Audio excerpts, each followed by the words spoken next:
السلام علیکم ناظرین کرام، شروع کرتی ہوں اللہ تعالیٰ کے بابرکت نام سے جو بڑا مہربان اور نہایت رحم والا ہے۔ قارون حضرت موسیٰ علیہ السلام کا چچیرا بھائی تھا۔ اس کا شجرہ نسب جا کر حضرت یعقوب علیہ السلام سے ملتا تھا۔ حضرت موسیٰ علیہ السلام نے اپنی قوم سے کہا، کتاب توریت کو نقل کر کے پڑھو اور اسی پر عمل کرو۔ پھر اللہ تعالیٰ کی طرف سے حکم ہوا، اے موسیٰ، ان لوگوں سے کہو اس کتاب کو بہت زیب و زینت سے رکھیں۔ حضرت موسیٰ علیہ السلام نے اللہ تعالیٰ سے گزارش کی کہ یا رب، ہم زر نہیں رکھتے تو کس طرح توریت کو زینت سے رکھیں۔ حضرت جبرائیل علیہ السلام نے آ کر کہا کہ جو گھاس ہم نے آپ کو بتلائی تھی کہ بچڑے کو رکھ کر اس میں جلا ڈالو، سو وہ گھاس اور یہ ایک اور قسم کی گھاس اس میں ملا لو، تو جس پر رکھو گے اللہ تعالیٰ کی قدرت سے، اگر تانبے پر رکھو گے تو سونا ہوگا، اگر پیتل پر رکھو گے تو چاندی ہوگی۔ حضرت موسیٰ علیہ السلام نے کچھ خطوط لکھے، جن میں سے ایک یوشع کو لکھا گیا، ایک قارون کو، اور کہا کہ مجھے فلاں جگہ سے یہ گھاس لا دو، یہ گھاس مجھ کو درکار ہے۔ اور رکا کالوت کو بھی لکھا۔ جب تینوں سے گھاس منگوائی، چونکہ قارون کو یہ کام سونپا گیا تھا، تو قارون نے یوشع سے کہا کہ مجھے دکھاؤ کہ تمہارے خط میں کیا لکھا ہے۔ قارون بہت چالاک تھا اور وہ حافظ تورات بھی تھا۔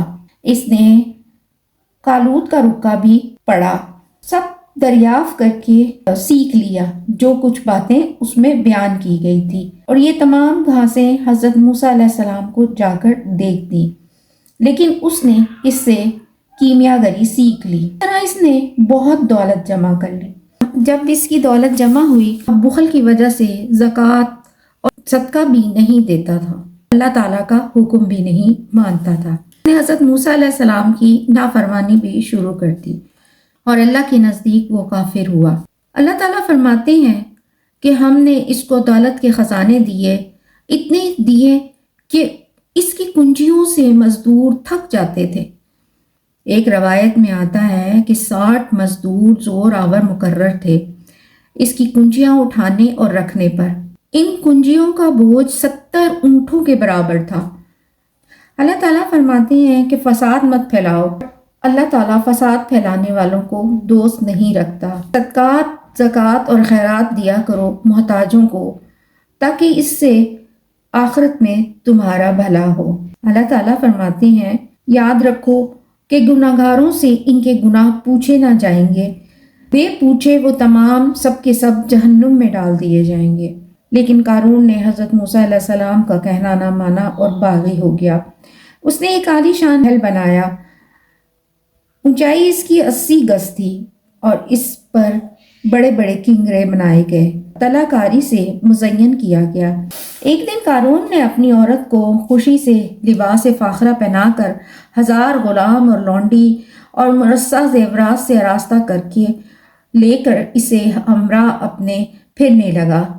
اللہ تعالیٰ فرماتے ہیں، قارون اپنی قوم کے سامنے آرائش کے ساتھ بہت تیاری سے مرصع جواہرات سر پر رکھ کر نکلا، تاکہ اس کو آفتاب کی گرمی نہ پہنچے، اور اس کے سب غلام دائیں بائیں چلتے تھے۔